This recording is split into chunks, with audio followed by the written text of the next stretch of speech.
പുതിയ scheme 2024 Kerala engineering entrance എക്സാമിൻ്റെ result publish ചെയ്തിട്ടുണ്ട്. അപ്പോൾ അതിനോടനുബന്ധിച്ച് തന്നെ നമുക്കൊരു നോട്ടിഫിക്കേഷനും കൂടി എൻട്രൻസ് കമ്മീഷണർ വന്നിട്ടുണ്ട്. അതെന്താണെന്ന് വെച്ചിട്ടുണ്ടെങ്കിൽ എഞ്ചിനീയറിംഗ് സ്റ്റുഡൻസിന് മാത്രമല്ല, engineering, architecture, pharmacy, medical and medical allied കോഴ്സുകളിലേക്ക് സീഡ് അലോട്ട്മെൻറ്റ് വഴി അഡ്മിഷൻ എടുക്കാൻ ആഗ്രഹിക്കുന്ന കുട്ടികൾക്കൊക്കെയുള്ള ഒരു നോട്ടിഫിക്കേഷനാണ്, അതായത് പ്രൊഫൈൽ വെരിഫിക്കേഷൻ. അപ്പോൾ ഇവിടെ നിങ്ങൾ ഇതിനുള്ള സമയം എന്ന് പറയുന്നത് 16/7/2024 11:59 വരെയാണ്. ആ ഒരു ടൈമിനുള്ളിൽ കറക്റ്റായിട്ട് തന്നെ നോക്കിയിട്ട് ചെയ്യാം കേട്ടോ.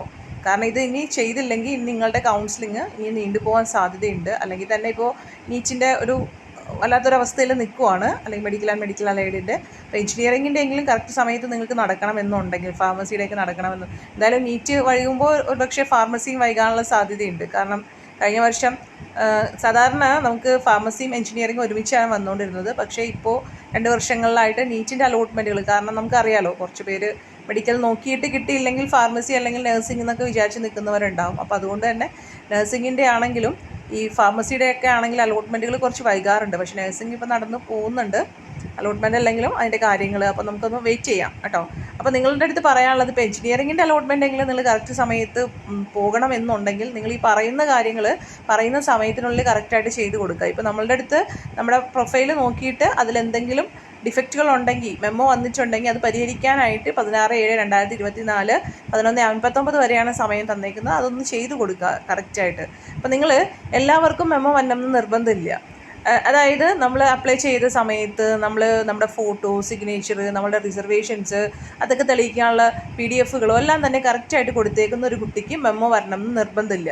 പക്ഷേ അതിൽ മിസ്റ്റേക്കുകൾ ഉണ്ടെങ്കിൽ മെമ്മോ വരാം. അപ്പോൾ നിങ്ങളെല്ലാവരും തന്നെ ലോഗിൻ ചെയ്തിട്ട് നിങ്ങൾ സീയുടെ വെബ്സൈറ്റിൽ വന്ന് നിങ്ങളുടെ ഐഡിയും പാസ്വേഡും കൊടുത്തിട്ട് ലോഗിൻ ചെയ്ത് നോക്കുക. അപ്പോൾ ലോഗിൻ ചെയ്യണതിന് മുമ്പ് ഡെസ്ക്ടോപ്പ് സൈറ്റിലേക്ക് മാറ്റിയിട്ടിട്ടൊന്ന് ലോഗിൻ ചെയ്യുക. അപ്പോൾ എന്തെങ്കിലും കാരണവശാലും മെമ്മോ വിസിബിൾ ആകുന്നില്ലെങ്കിൽ പോലും അത് നമ്മൾക്ക് കാണാനായിട്ട് സാധിക്കും കേട്ടോ. അപ്പോൾ മെമ്മോ ഡീറ്റെയിൽസ് എന്ന് അങ്ങനെ എന്തെങ്കിലും വന്നിട്ടുണ്ടെങ്കിൽ അതിൽ ക്ലിക്ക് ചെയ്യുക. അപ്പോൾ അതിലെന്താണ് നിങ്ങളുടെ തെറ്റ് അല്ലെങ്കിൽ ന്യൂനത എന്നുള്ളത് അവിടെ കാണിച്ചിട്ടുണ്ടാവും. അപ്പോൾ അത് ക്ലിയർ ചെയ്ത് കൊടുക്കുക. അപ്പോൾ നമുക്ക് ചിലപ്പോൾ ഫോട്ടോ ആയിരിക്കും, സിഗ്നേച്ചർ ആയിരിക്കും. അപ്പോൾ ഈ ഫോട്ടോയിലൊക്കെ എന്ത് ഡിഫക്റ്റ് വരാമെന്ന് നിങ്ങൾക്ക് തോന്നും അല്ലേ? അപ്പോൾ നിങ്ങളത് സ്കാൻ ചെയ്തേക്കുന്നത് ക്ലിയർ ആവാത്തത് കൊണ്ടാണ്. അപ്പോൾ അതുകൊണ്ട് നന്നായിട്ട് സ്കാൻ ചെയ്ത് അത് ക്ലിയർ ആയിട്ടുള്ളൊരു PDF ആയിട്ട് അപ്ലോഡ് ചെയ്യുക. സിഗ്നേച്ചർ ആണെങ്കിലും അങ്ങനെ തന്നെയാണ്. ഒരുപക്ഷെ അത് നിങ്ങൾ സ്കാൻ ചെയ്തതിൻ്റെ കുഴപ്പമായിരിക്കും, അല്ലെങ്കിൽ പറഞ്ഞിരിക്കുന്ന ആ ഒരു പ്രോസ്പെക്ടസിലൊരു സൈസ് പറഞ്ഞിട്ടുണ്ടോ, അല്ലെങ്കിൽ ഒരു ഹൈറ്റ് ആൻഡ് വിഡ്ത്ത് പറഞ്ഞിട്ടുണ്ടോ, അതൊക്കെ കറക്റ്റായിട്ട് തന്നെ നോക്കിയിട്ട് അപ്ലോഡ് ചെയ്യുക. ഇനി സർട്ടിഫിക്കറ്റുകൾ, ഇപ്പോൾ നിങ്ങൾ പറഞ്ഞിരിക്കുന്ന അതോറിറ്റിയിൽ നിന്നാണോ, അതുപോലെ തന്നെ അദ്ദേഹത്തിൻ്റെ സീലും സൈനും ഉണ്ടോ, അതുപോലെ സ്റ്റേറ്റ് എഡ്യൂക്കേഷൻ പർപ്പസിനാണോ എന്നുള്ളത് കാര്യം നോക്കുക. എംപ്ലോയ്മെൻറ്റ് പർപ്പസിനുള്ള സർട്ടിഫിക്കറ്റുകൾ അംഗീകരിക്കില്ല. അതുപോലെ തന്നെ സെൻട്രൽ എഡ്യൂക്കേഷൻ പർപ്പസിന് വാങ്ങിച്ചേക്കുന്ന സർട്ടിഫിക്കറ്റും കീം അംഗീകരിക്കില്ല. അപ്പോൾ നിങ്ങളിപ്പോൾ പറയുവാണ്, ഞാൻ വാങ്ങിച്ചേക്കുന്ന സർട്ടിഫിക്കറ്റ് എല്ലാം കറക്റ്റ് ആണല്ലോ, പക്ഷേ എനിക്ക്, അല്ലെങ്കിൽ പറഞ്ഞ അതോറിറ്റിയിൽ നിന്നാണല്ലോ, പക്ഷേ എനിക്ക് മെമ്മോ വന്നിട്ടുണ്ടോ എന്ന് നിങ്ങൾക്ക് തോന്നുന്നുണ്ടെങ്കിൽ 3 കാര്യങ്ങൾ നോക്കുക. ഒന്ന്, സീലും സൈനും ഉണ്ടോ എന്നുള്ളത്. മറ്റൊന്ന്, പറഞ്ഞിരിക്കുന്ന പോലെ സ്റ്റേറ്റ് എഡ്യൂക്കേഷൻ പർപ്പസിന് എന്നുള്ളത് തന്നെയാണോ മെൻഷൻ ചെയ്തേക്കണം, അല്ലെങ്കിൽ എംപ്ലോയ്മെൻറ്റ് പർപ്പസിന് എന്നെങ്ങാനും ആണോ, അല്ലെങ്കിൽ സെല്ലർ എഡ്യൂക്കേഷൻ പർപ്പസിന് എങ്ങാനും ആണോ എന്നുള്ളത് നോക്കുക. ഇനി മറ്റൊരു കാര്യം എന്ന് പറയുന്നത്, നിങ്ങൾ ക്ലിയർ ആയിട്ട് സ്കാൻ ചെയ്താണോ അപ്ലോഡ് ചെയ്ത്, ഇതൊക്കെ ഓക്കെ ആണ്. സൈനും സീലും ഉണ്ട്, സ്റ്റേറ്റ് എഡ്യൂക്കേഷൻ പർപ്പസിനാണ്, പറഞ്ഞ അതോറിറ്റിയിൽ നിന്നാണ്, എന്നിട്ടും നിങ്ങൾക്ക് അവിടെ മെമ്മോ വന്നിട്ടുണ്ടെങ്കിൽ നിങ്ങൾ ചിലപ്പോൾ PDF ആക്കിയേക്കുന്നത് കറക്റ്റ് അല്ലാത്തത് കൊണ്ടായിരിക്കും. അപ്പോൾ കറക്റ്റായിട്ട് ക്ലിയർ ആയ രീതിയിൽ PDF ആയിട്ട് അവിടെ അപ്ലോഡ് ചെയ്യുക. ഈ ഒരു ടൈമിൽ നമ്മൾക്ക് കൂടുതലും കുട്ടികൾക്ക് പറ്റുന്ന ഒരു മിസ്റ്റേക്ക് എന്ന് പറയുന്നത്, ഞാൻ കണ്ടേക്കുന്നത്, അവർ ചോദിക്കുന്ന ഒരു കാര്യം, ഞങ്ങൾ സർട്ടിഫിക്കറ്റ് മാറിപ്പോയി അല്ലെങ്കിൽ PDF മാറിപ്പോയി അപ്ലോഡ് ചെയ്തത് എന്നുള്ളതാണ്. അപ്പോൾ അതുകൊണ്ട് എപ്പോഴും പറയണ പോലെ നിങ്ങൾ PDF ആക്കുമ്പോൾ കറക്റ്റായിട്ട് ഒരു പേര് കൊടുത്തിട്ട് PDF ആക്കുക. അത് അവിടെ തന്നെ അപ്ലോഡ് ചെയ്യും. ഇപ്പോൾ നിങ്ങൾ സാധാരണ കുട്ടികൾ മാർക്ക് ലിസ്റ്റ് കൊണ്ടുപോയി അപ്ലോഡ് ചെയ്യും ചിലവർ. കാരണം നിങ്ങളുടെ ലാസ്റ്റ് PDF ചിലപ്പോൾ വന്ന് കിടക്കുന്നത് മാർക്ക് ലിസ്റ്റ് ആയിരിക്കും. അപ്പോൾ അത് കൊണ്ടുപോയിട്ട് പെട്ടെന്ന് എടുക്കുമ്പോൾ അപ്ലോഡ് ചെയ്ത് വെക്കും. അപ്പോൾ അങ്ങനെയൊന്നും ചെയ്യരുത്. ഏതാണോ സർട്ടിഫിക്കറ്റ് അവിടെ ആവശ്യമുള്ളത് ആ ഒരു സർട്ടിഫിക്കറ്റ് തന്നെ അപ്ലോഡ് ചെയ്യാനായിട്ട് ശ്രദ്ധിക്കാം. ഓക്കെ, ഇനി നമ്മൾക്കൊരു മെമ്മോ വന്നു, നമ്മളത് ക്ലിയർ ചെയ്തു, നമ്മളവിടെ സർട്ടിഫിക്കറ്റുകൾ അപ്ലോഡ് ചെയ്തു. പക്ഷേ നിങ്ങളുടെ ഉത്തരവാദിത്തം അവിടെ തീരുന്നില്ല. നിങ്ങൾ 16/7/2024 മുമ്പ് ഒന്നും കൂടി അത് ലോഗിൻ ചെയ്തിട്ട് മെമ്മോ അവിടെ വീണ്ടും കാണിക്കുന്നുണ്ടോ എന്നുള്ളത് നോക്കുക. കാരണം നിങ്ങൾ കൊടുത്തേക്കുന്നത് ക്ലിയർ ആയിട്ടില്ല എങ്കിൽ വീണ്ടും മെമ്മോ അവിടെ കാണിക്കും. അടുത്ത സോഫ്റ്റ്വെയർ അപ്ഡേറ്റിലാണ് അത് ക്ലിയർ ആവുന്നത്. അപ്പോൾ നമുക്കറിയാൻ പറ്റില്ല എപ്പോഴാണ് സോഫ്റ്റ്വെയർ അപ്ഡേറ്റ് വരുന്നത് എന്നുള്ളത്. ചിലപ്പോൾ അടുത്ത സെക്കൻഡിൽ തന്നെ വന്നേക്കാം, ചിലപ്പോൾ 2 മണിക്കൂറായിരിക്കും, ചിലപ്പോൾ 24 മണിക്കൂറായിരിക്കും. അപ്പോൾ അറ്റ്ലീസ്റ്റ് ഒരു 24 hours അല്ലെങ്കിൽ ഈ ഒരു 16/7/2024 മുമ്പായിട്ട്, ലാസ്റ്റ് ഡേറ്റിന് മുമ്പായിട്ട് നിങ്ങൾ ഒന്നും കൂടി ലോഗിൻ ചെയ്ത് മെമ്മോ അവിടെ ഉണ്ടോ എന്നുള്ളത് നോക്കുക. എന്നിട്ട് അവിടെ എന്താ പറഞ്ഞേക്കണതെന്ന് വെച്ചാൽ അത് വീണ്ടും കറക്റ്റ് ചെയ്ത് കൊടുക്കുക കേട്ടോ. അപ്പോൾ സർട്ടിഫിക്കറ്റൊക്കെ ഈ പറയുന്ന പോലെ ഉണ്ടെങ്കിൽ എത്രയും പെട്ടെന്ന് തന്നെ വാങ്ങിച്ചത് അപ്ലോഡ് ചെയ്ത് കൊടുക്കാനായിട്ട് ശ്രദ്ധിക്കാം. ഇനി നിങ്ങൾ ഈ സർട്ടിഫിക്കറ്റുകളൊന്നും തന്നെ ഇൻട്രസ്റ്റ് കമ്മീഷൻ്റെ വെബ്സൈറ്റിലേക്ക് ഓഫീസിലേക്ക് അയച്ചു കൊടുക്കേണ്ട. നിങ്ങളിപ്പോൾ നിങ്ങളുടെ ആ ഒരു പ്രൊഫൈലിൽ അപ്ലോഡ് ചെയ്ത് കൊടുത്താൽ മതി, മെമ്മോ വന്നവർ മാത്രം. ഒന്നും കൂടി പറയുകയാണ്, എല്ലാവർക്കും മെമ്മോ വരണം എന്ന് നിർബന്ധമൊന്നുമില്ല. നമ്മൾ അപ്ലൈ ചെയ്തപ്പോൾ തന്നെ നമ്മളുടെ റിസർവേഷൻസ് പറഞ്ഞു, അതിനാവശ്യമുള്ള സർട്ടിഫിക്കറ്റുകൾ ക്ലിയർ ആയിട്ട് തന്നെ അപ്ലോഡ് ചെയ്തിട്ടുള്ളവർക്ക് മെമ്മോ ഒന്നും വരില്ല. അവർക്ക് ഇനി അടുത്ത പ്രൊസീജിയർ എന്താണോ അതായിരിക്കും.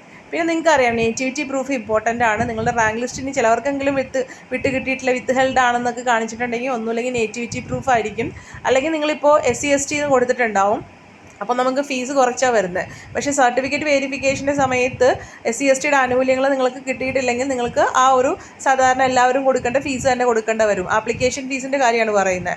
അപ്പോൾ അങ്ങനെയുള്ളവരുടെ ഈ പറയുന്ന പോലെ റാങ്ക് വിത്ത് ഹെൽഡ് വെക്കും, നേറ്റിവിറ്റി പ്രൂഫ്, അതുപോലെ തന്നെ ഫീസ്, പിന്നെ അങ്ങനെയുള്ള കാര്യങ്ങളൊക്കെ വളരെ ഇമ്പോർട്ടൻ്റ് ആണ്. അപ്പോൾ അതൊക്കെ നിങ്ങൾ കറക്റ്റായിട്ട് തന്നെ നോക്കിയിട്ട് കറക്റ്റ് കൊടുക്കുക കേട്ടോ. അതുപോലെ +2യുടെ മാർക്ക് കൊടുത്തിട്ടില്ലെങ്കിലും നിങ്ങൾക്ക് റാങ്ക് ലിസ്റ്റ്, അത് മിസ്റ്റേക്ക് ഉള്ളവർക്കും റാങ്ക് ലിസ്റ്റ് കറക്റ്റ് ആവില്ല. അപ്പോൾ അങ്ങനെയുള്ള എന്താണോ മെമ്മോ അവിടെ കാണിച്ചേക്കുന്നത് അത് കറക്റ്റായിട്ട് തന്നെ കൊടുക്കാനായിട്ട് ശ്രദ്ധിക്കുക കേട്ടോ. അപ്പോൾ ഫാർമസിയുടെ നമുക്കറിയാം എൻട്രൻസ് എക്സാമിൻ്റെ മാർക്ക് മാത്രമാണ് എടുത്തേക്കുന്നത്. ആ ഒരു മാർക്ക് നിങ്ങൾ 10 മാർക്ക് വാങ്ങിച്ചിട്ടുണ്ടെങ്കിലാണ് ഫാർമസിയുടെ റാങ്ക് ലിസ്റ്റിൽ ഉൾപ്പെടുള്ളൂ. അതുപോലെ NRIയുടെ ക്ലെയിം, അതായത് മറ്റു കാറ്റഗറിക്കാണ് NRI ഒക്കെ വരുന്നത്. ഈ നീറ്റ് അല്ലെങ്കിൽ ആർക്കിടെക്ചറിൻ്റെ ഒക്കെയാണ്, NRI വരുന്നത് നീറ്റിൽ എഴുതുന്നവർക്കാണ്. സോ അങ്ങനെയുള്ളവരുടെ ആ ഒരു ക്ലെയിം ഇത് ചെയ്യാനായിട്ട് പിന്നീട് അവസരം തരും എന്നുള്ളതാണ് പറഞ്ഞേക്കുന്നത്. അപേക്ഷയിൽ ന്യൂനത പരിഹരിക്കാൻ ഒരുപക്ഷെ പുതുതായിട്ട് NRI കൊടുക്കാനായിട്ട് സാധിക്കാറുണ്ട്. NRIയുടെ പിന്നെയും 2-3 പ്രാവശ്യം വരാറുണ്ട്. പക്ഷേ ഓൾറെഡി കൊടുത്തവർക്ക് അതിലെന്തെങ്കിലും അപേക്ഷയിൽ ന്യൂനതകൾ ഉണ്ടെങ്കിൽ അത് പരിഹരിക്കാനായിട്ട് പിന്നീട് അവസരം തരുമെന്നാണ് എൻട്രൻസ് കമ്മീഷണർ പറഞ്ഞേക്കുന്നത് കേട്ടോ.